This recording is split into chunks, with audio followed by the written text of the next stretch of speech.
Hello everyone, this is your head coach Kuya Kyle for Smash Ultimate. Today we are going to talk about our top 5 zoners in this game. There's over 80 characters in Smash Ultimate, and maybe some of our clients or our students want to play characters with really good projectiles or zoners. So I'm here to break down 5 of them that I think will be best to pick up, or if you want to just learn a new character that has really good projectiles, this is the best video for you. So this will be a introductory guide on the top 5 best zoners to play as in Super Smash Bros. Ultimate. There are many characters that have access to projectiles, but this guide will focus on the best choices that highlight this long-range playstyle. First off, I'm going to show you my ranking criteria and what I value in a zoner, with a couple rules to it. Just if we don't have any rules, it's hard to rank something.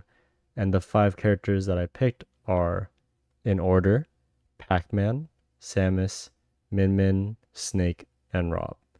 So we'll be talking about those 5 zoners. There are other characters in this game that fulfill the zoner role. And if you like those characters, definitely try them out. But I feel like if you are getting into the game or you do want to look for a new character, check out these 5 characters and see if they'll connect with you in some way, shape, or form. So first off, the ranking criteria. So what makes a zoner great? First off, I want to talk about the quality of the projectiles. So are these projectiles great at keeping opponents away? Are they great for combos? What do these projectiles bring to the table, and what do they do for you to help your kit and your playstyle? Understanding the purpose of each projectile or how versatile a projectile is can help a lot with your zoning playstyle. Next up is boxing options. So one big weakness of a lot of zoning characters is that although they're really good at very long range fights, they're not that good at close range fights. So boxing options is like, do they have good close quarters? Because not all characters are made equally here. Some of these zoner characters actually have really good close quarters options. And do they have good escape options? So like, is their up B out of shield really good? Do they have really good air dodge? Do they have really good mobility? So even though there are characters that have amazing projectiles, they might have really bad close quarters. So just keep that in mind with these 5 characters. And one last note that I want to bring up is that I am not considering sorties for this class. I'm only identifying characters that have like a game plan around projectiles. So technically a sortie can play a more zoner-esque playstyle, and that was a little weird to dance around. So for the sake of this class, I'm only focusing on more projectile heavy characters. The first character I want to talk about is Pac-Man. Pac-Man is known to have a really good neutral B, which is bonus fruit, which offers a wide variety of options. So first off, he has his bell here, and the bell, when if it hits an opponent, will stun their enemy, similar to Kazuya Electric Wind God Fist or a Zero Suit Samus Paralyzer. And you could follow it up with anything really, like a forward smash or an up smash. For this particular GIF here, I'm actually Z dropping the bell and letting the hydrant's water push the bell towards the daisy. And that's how it's flying so quickly. Normally the bell kind of goes up and then down, kind of like a ground pound from like Yoshi or Bowser, like that. But there's a lot of fun things you do with bell. There's also the Galaxin, which does combo loops where it just flies straight and then does like a quick circle loop and then continues to fly. And if you fully charge the bonus fruit, you get his key, which is a really fast horizontal projectile that can just kill outright. Next up, you have his down B, hydrant, and up B trampoline, and these make like these stage hazards that can give opponents a really hard time to approach. So hydrant has a hitbox as it falls down, and it has this water that can push opponents away. And Pac-Man can also use it as a projectile. If he like forward smashes or hits it enough, it'll actually launch towards that direction, and you could use it kind of as a keep away tool as well. And lastly, up B trampoline, although is mainly used as a recovery tool, you can put the trampoline on the stage to act as like a grounded trap because it'll force opponents to jump if they land into it. And lastly, Pac-Man, although he has these great projectiles and amazing traps that he could set on stage, he actually has really good up close combos with forward air, nair, really good chains that he could do, and he has a really good recovery with both side B and up B. So Pac-Man, great start for this list. Um, if you're interested in seeing how diverse his fruit is, and if you're interested in being able to do, you know, zoning with unique projectiles or crazy combos up close, check out Pac-Man. Next up, we have Samus and Dark Samus. This is the Zoner classic, or the most fundamental Zoner character out of the whole crew, just because her charge shot is an extremely versatile move in her kit. If you do like a half charge shot, you combo it pretty easily into like a grab or a dash attack. If you do a full charge, it could just raw kill if they're at high percents. And you could also do charge shot cancels with mix-ups. So let's say you're holding a charge and you think they're about to swing at you. You could cancel it with a roll and then punish them for whiffing. Next up, side beam missiles are great for free pokes. It's a very non-committal option at long range. You either shoot a homing missile that moves kind of slow, or a straight horizontal missile that goes pretty fast. And by using your missiles, you could put a lot of easy pressure on your opponents. Lastly, you have your down B, which is the bomb.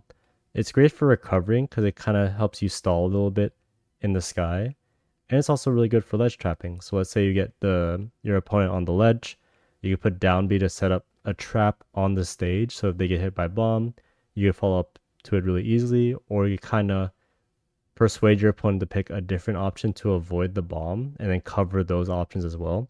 It's just really great for simple ledge trapping, simple yet effective ledge trapping, if I may add. And up B, her screw attack, is one of the best out of shield options in the game. So you could do charge shot, cancel it with shield, and if they hit your shield and they're up close, you do up B, and it's a really good way to kind of keep your opponent at bay. Just because like you'll throw out all these projectiles like missiles and charge shots, and once they get in, they're gonna want to hit you. So you hit them with, or you respond with shielding with the charge shot cancel and get an up B right after. So if you want a more simple character, she's a pretty easy to pick up character in my opinion. And you want to get more into like the zoner mindset, check out Samus or Dark Samus. Also, they're both pretty much similar. There's not any significant difference between the two in my opinion. In third place, we have Min Min with her ramen arms. So she has a very unique zoner seat here where her arms kind of act as unreflectable projectiles. And she has 3 different types of arms that she could choose from for one of her arms. First one is Ram Ram, which is a circle one, which is really fast, that covers a lot of space and could actually 2-frame because you could angle it more down. Next, you have Megawatt, which is the big ball. And it's the strongest and also the slowest, so it covers a lot of stage when it comes out. And if you fully charge it, it'll actually change colors and it'll do even more knockback and damage. So it's very scary at high percents. And lastly is Dragon, which is the standard one, which doesn't have anything too crazy besides it being able to shoot a laser if you hold the attack button for it. Dragon is probably going to be the least used arm out of the 3. You'll most likely just be using Ram Ram at low percents and Megawatt at high percents. Although Min Min doesn't have the best recovery, she has amazing neutral game with these 2 arms, and most characters just have a really hard time answering your basic 1-2s. And as long as you're very comfortable being efficient with using your arm attacks, she is a force to be reckoned with. So definitely check her out too. Also, she's pretty easy. Nothing too complex with her in my opinion. Ooh. In second place, we have Snake. He could just fill the stage with explosions. If you ever played against a good Snake, there's just everything's blowing up for some reason. The one aspect of why that happens is that he could spawn 2 grenades to act as like dormant threats for combos or poking. What you can do, or what I've seen a lot of Snakes do, is they could pick up their grenade and then hold shield. And if the opponent were to hit their shield, it would kind of trigger the grenade to blow up while Snake is holding shield. So Snake would just be in a really short shield stun while the opponent's in hit stun from the explosion. So that becomes like a really cool combo starter for Snake. And you could also use the grenades as like, a basic projectile, just tossing at your opponent and trying to blow them up with it. Or you could put it like in some part of the stage to kind of deter opponents from going there because they're scared to get blown up. Next up, C4 can be used as a hidden trap or to stick onto opponents for extra pressure. So you can see in this clip, I'm sticking the C4 on the Palutena, and if I press down B again, the C4 will detonate.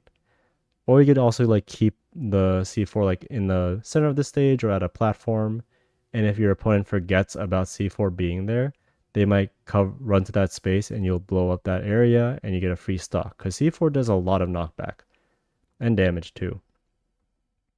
Up smash is the mortar that you see here.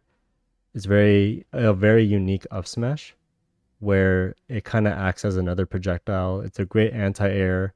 It's great for ledge trapping too. So if your opponent's on the edge of the stage, you can start spamming up smashes to cover jumping or roll in. And you try to cover other options as well as the mortar comes back. And lastly, you have your side B, which is Nikita or the remote controlled missile. It's the perfect edge guarding projectile just because you can actively control where the missile goes. And it's also useful in some tricky scenarios. So you could shoot the missile, fly it straight up, and it will fall down eventually. So you could also create some dormant threats with side B. Snake is probably going to be the most complex out of all the zoners. So you want a bit more of a execution heavy zoner, I would recommend Snake. And lastly, I think the best zoner to pick up would be R.O.B, standing for Robotic Operating Buddy, just because I think R.O.B has access to two of the best projectiles in the game. So first off is his neutral B, which is his laser. There's two versions of it, which is a quick skinny laser that's great for neutral, or a large slower laser. This charges over time, so you have to wait a little bit for R.O.B to charge up the larger laser, but honestly, I'd prefer the weaker laser just because it's faster, it's harder to react to, and it's great for like poking at opponents. But the better projectile, in my opinion, is gyro. So as your down B, it is a chargeable move that can act as either an item or a stage hazard. If it's spinning, it actually has a hitbox, which could tag opponents or extend your combos. And it could be a combo starter or extender just because of how gyro works. As you can see with this GIF here, I'm doing a 0 to death combo on Donkey Kong with the combination of Z dropping, naring, and actually re-grabbing the gyro after throwing it at Donkey Kong here just to land a 60% combo. The reason why R.O.B is so good is not only he has these great projectiles, but also he has amazing boxing options, like we said, for the criteria where he can easily flow between a more keep away zoner playstyle into a big combo brawler with his kit. He has really great frame data on his normals, and he kind of has everything you want in a character, plus a little more. So I would definitely recommend R.O.B if you want. For like any skill level too, like if you're just starting the game, he's very like user friendly. But if you're more advanced, there's some pretty insane combos they could do with R.O.B. That would be fun to learn. All right. Now that we've taken care of that, let's do a quick recap of everything before I head out. So today will be an introductory guide on the top 5 best zoners in Smash Ultimate. We went over the ranking criteria and these 5 characters. We're basing our rankings on the quality of their projectiles as well as their boxing options. The first recommendation is Pac-Man just because I believe his bonus fruit is a great diverse option, or sorry, let me rephrase that. The first choice that I would recommend is Pac-Man, just because he has a lot of variety in his bonus fruit, where if you want Bell to stun, Galaxian for combo loops, or Key for raw power, there's a lot of variety there. The second one is Samus or Dark Samus, because I believe she is the Zoner classic archetype. She's really easy to pick up, and your neutral B is really versatile as well. The third one is Min Min, just because I believe her unique arm mechanic can create very difficult situations for opponents in neutral, just because you have amazing range and you have 3 different types of arms to work with. Next, we have Snake with many explosions with 2 grenades, a C4, and an up smash to work with, making life for your opponent really difficult if you're playing a very keep away or more of a trap playstyle. And lastly, we have R.O.B, who has access to 2 of the best projectiles in the game, with Neutral B, which is your laser, and your Gyro, which is a very versatile item that can do either really quick keep away or really great combos. And that'll be all for today. We will open Q&A for the class, and if you're watching this on YouTube, I hope to see you Thursday. Thank you for watching.